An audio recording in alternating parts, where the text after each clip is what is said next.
Dave Doogan. Madam Deputy Speaker, it's a pleasure to speak in such an important issue. Glad to be here speaking up for Scottish constituents. I can see one of my Conservative colleagues is going to be speaking up for his Scottish constituents. Nobody over there has turned up to speak for their Scottish constituents in this issue. I want to start with the good bits. Now that we've got that done, we'll get into the meat of it. Predominantly, as have been touched on, is the real incredibly wrong-headed break on investment and enterprise, which is the jobs tax on national employers' national insurance. I don't think it is a sleight of hand. I think it goes beyond that. To say that employers' national insurance is not a tax on working people, it stretches disingenuousness to its absolute limits. And it's also counterproductive. The £23 billion, whatever the government's target was to take in from employers on that, has already been attrited well down below £10 billion. And if they were actually to do the right thing by hospices, it would go down even further. A massive burden for a very modest gain for the Treasury, and that doesn't take into account the consequential costs of imposing such a burden on businesses and employers. The impact's already been felt in care homes in Scotland, with 5 closing ahead of this disaster for enterprise. And the ONS have predicted that 25,000 jobs will be lost across the United Kingdom as a result. I remember when this was introduced, I spoke to one of my local pubs in Angus and Perthshire Glens. I jokingly asked when I ordered a pint if the penny was already off the pint yet, and he said, yes it is, and I've stuck on another 20 for your national insurance increase. And I think that speaks, although that's anecdotal, Madam Deputy Speaker, it speaks to the gulf in understanding between UK Government Treasury ministers and the real economy that actually makes things tick. We've got a calculation by the Scottish Government, Madam Deputy Speaker, which estimates on average that this will cost £850 per job per year in Scotland. I see no particular reason except for the Scottish living wage and the slight difference in tax regime, income tax regime in Scotland. It will be broadly the same across the whole of the United Kingdom economy. Utterly unrealistic. And the genesis of this, of course, is the UK government's insistence that they had no idea that there was a £22 billion black hole, which there probably was, although they probably made about a third of that with what they decided to do when they came into government. But the point of the matter is, it's that brazen willingness by the Labour Party to reinvent reality, barefaced reinvention of reality, by saying they didn't know there was a multi-billion-pound black hole in the UK's public finances, despite being engaged on it repeatedly in debate at the election. What were they debating if they didn't think it was real?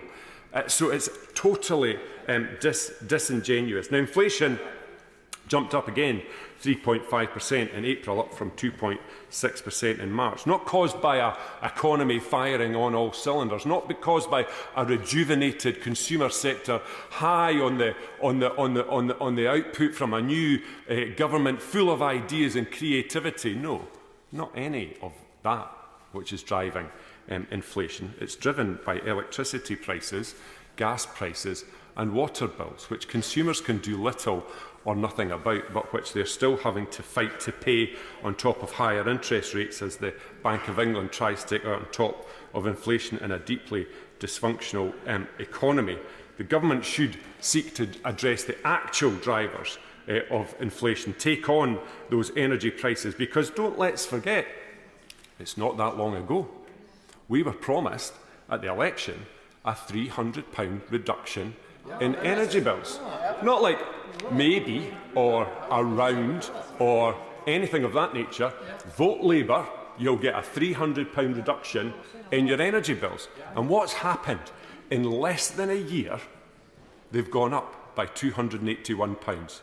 So energy is almost £600 higher for consumers, emptying their bank accounts and driving inflation. And what's Labour's response to that? They say, well, that's because of our reliance on gas. Well, we were reliant on gas before the election as well. So there's two possible reasons for that to have happened, Madam Deputy Speaker. They were playing fast and loose with the truth, or they didn't understand how energy on GB works. I know which one I think it is, but either way, it doesn't reflect well on this Labour Party. Under a year, business confidence falling, job losses and unemployment rising, borrowing costs soaring, prices rising, sluggish growth, rampant inflation. Chancellor says, when speaking about growth at the beginning of this year, that she's very pleased that that's happened, and she says she's got more to do. Well, God help business if she's got more to do. We've seen quite enough damage in the first 9 months of this Labour government. I want to turn to agricultural property relief, Madam Deputy Speaker. In the Garden of Scotland, that is Angus and Perthshire Glens, and I'll take no dispute on that fact, that we have some of the most productive agricultural land on these islands. And as you would anticipate with some of the most productive agricultural land on these islands, we have extremely high-performing food producers who invest heavily in the latest technology and equipment, who make sure that there is a tremendous return on investment so that they get the best yields possible, so that they can drive down prices and deliver good value food for tables across these islands and beyond. And what's going to happen now with agricultural property relief? What is the signal that that's sending out to farms and farm businesses to invest in their farms so that they have to give it all away when somebody dies? We have people in Angus Perthshire Glens, and it will be the same everywhere else across the United Kingdom, older farm owners who are now petrified of dying. What an ignominious, invidious position for any government to put the people who produce our food into. It's incorrigible, and I say with as much sincerity as I can muster to the Minister, that he should quietly, with his colleagues in the Treasury, in the spending review or some other opportunity, call it a review, call it what you like, but call off the dogs from our farming businesses up and down these islands. They deserve better than that.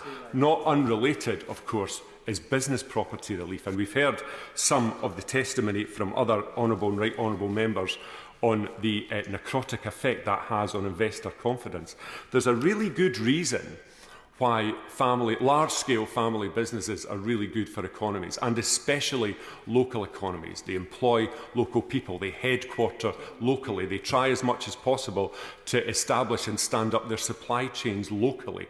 They sell nationally and internationally. It's a virtuous conveyor of capital from out with to within. It's excellent for the economy.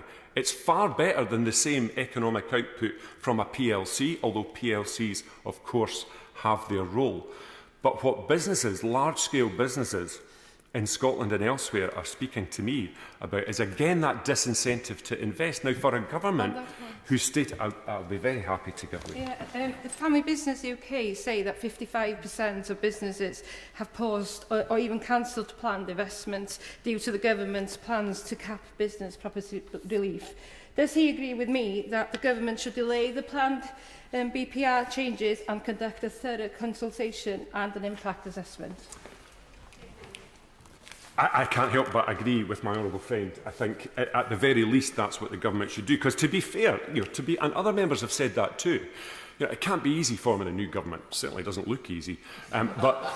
But any new government must come in and make decisions and quietly think, God, I wish we hadn't done that. And APR in particular, I'm certain, was put under the nose of a minister by a civil servant on the full expectation that the minister would have the wit to say, we're not going there, we're absolutely not doing that. And blimmin' heck, they've gone and done it. I'm sure that's what the civil servant said when they walked away. Oh God, we never expected that. And so it is with business property relief as well. Because the consequences, and again like that, the cost-benefit relationship between what they're doing to the enterprise and to business and what they're going to accrue to the Treasury is out of all kilter. The damage is way in excess of the potential accrual, and that's before behavioural changes are brought into effect. And I was just speaking to a large-scale potato farmer near Kirriemuir in my constituency recently, who's got massive cold storage, which is a vital element of potato production so that you can keep keep it there in tip-top condition and make sure that the supermarkets are supplied as and when, just in time. I mean, I sometimes think the government think farmers are, trotting around in their tractors chewing on a bit of straw. These are really switched-on businesses that are doing the utmost to keep food prices down. We have some of the lowest food prices in Europe, and that doesn't happen by not investing seriously massive sums in capital and equipment. And the government at a stroke has catastrophically disincentivised that very behaviour that helps keep food prices down and is anti-inflationary. And look what's going to happen with that. I'm very happy to give way. I'm grateful to the honourable member for giving way. Does he agree with me that the changes to agricultural property relief and business property relief will raise relatively small amounts for the Treasury? They'll have a devastating effect on those businesses. And the reason they're being brought in is because government ministers have no idea how small businesses and farmers operate. Yeah. I mean, I do agree. I'd rather not agree, but I do agree. And that's why I'm imploring the Treasury Minister in his place to have whatever private conversations ministers have in their departments about, this is one of the ones we've got wrong. Can't you turn on everything and can't roll back on everything, but honestly, agricultural property relief and business property relief is an absolute landmine for businesses to be pulled across by this government. And I hope, I mean, he doesn't even have to address it in his summing up. Just go back and quietly look at it again and have a review, kick it into the long grass at least. I want to speak very quickly, Madam Deputy Speaker. I probably won't have too many supporters in the chamber. No change there then, on this issue.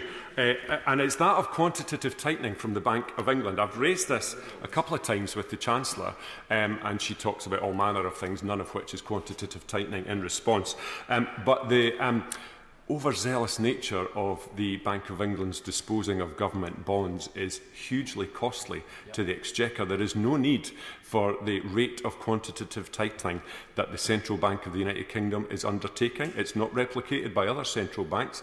Even if they were to go to passive model of quantitative tightening, it would have substantial multi-billion-pound savings for the Exchequer at a time when the Chancellor, returning from China, was getting excited about £600 million for the whole UK economy over 5 years.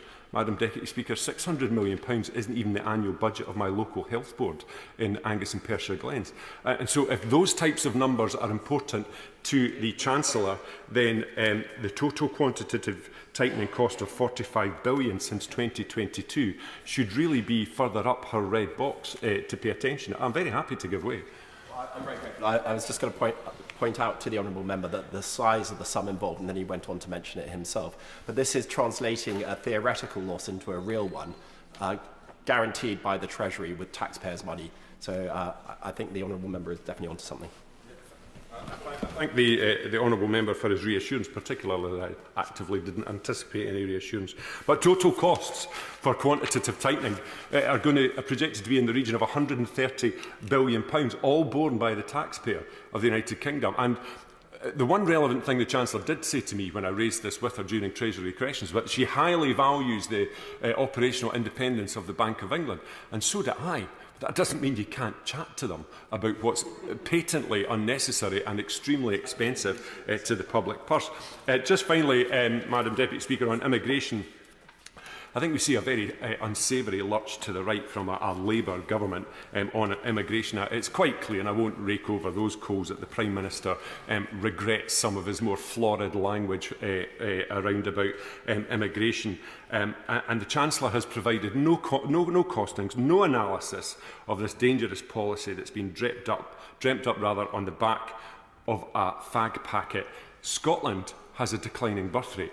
Many parts of the rest of the United Kingdom have a declining birth rate. We actively need immigration. We need it for our care sector, for our hospitality sector, for our agricultural sector and for our energy sector. And it's not just low-skilled seasonal work that we require. We require all manner of people to come and work in our broad and diverse economy. And in Scotland we have no idea why we've been dragged, well actually no fine why we're being dragged down this route, but it's hugely damaging again for a government whose stated ambition is growth to choke off the labour component from that economy is really not consensual. And it's relative to the whole debacle on the EU. I heard the Chancellor say the other day that Brexit, there's no going back. There'll be no regulatory alignment. There'll be no free movement of people, and we're going to do it. We're going to honour the vote of the people. Not the vote of the Scottish people, let me add. And we're going to, and Brexit, and these were our words, Brexit is water under the bridge. Well, it is not water under the bridge, or rather, insofar as it is water under the bridge, it's a pool of stagnant, rancid water that refuses to shift its acrid whiff from across society in Scotland elsewhere. And I heard a Lib Dem earlier on getting all doe-eyed about seed potatoes. He's right, seed potatoes are very important in my economy. But I remember when a Lib Dem would give a full-throated endorsement to membership of the European Union rather than doffing a cap to a Labour government for frittering round the edges, because it is frittering round the edges, and it's come at tremendous cost to the Scottish fishing industry. 70% of the revenue from aquaculture and fishing in the United Kingdom comes from Scotland. And the Scottish aquaculture and fishing industry is 50 times greater a part of the Scottish economy than it is of the UK economy. Yet no discussion was had with the Scottish Government or the sector ahead of that, just the same as no discussion was taken in 1970 when the Scottish fishing industry was thrown under a bus at that stage as well. Now, the Minister might say, well, you can't have it both ways, you SNP type. You can't say that you want to be back in the EU and then lament the loss of your fishing rights to EU boats. You can just score that. You can just score that one out now, Madam Deputy Speaker. But the problem is, yes, of course, we want to be back within the European Union with all our other European nations. And we would have to take some of that pain on fishing, but we'd get the gain to go with it. What Labour have foisted on Scotland is all the pain of conceding our fishing grounds to European boats and none of the gain of being in the European Union. And nothing they've agreed this week is anything remotely like being back in the European Union. There's an ill wind blowing through the political landscape on these islands, Madam Deputy Speaker, and the actions of this Labour government are simply making matters worse.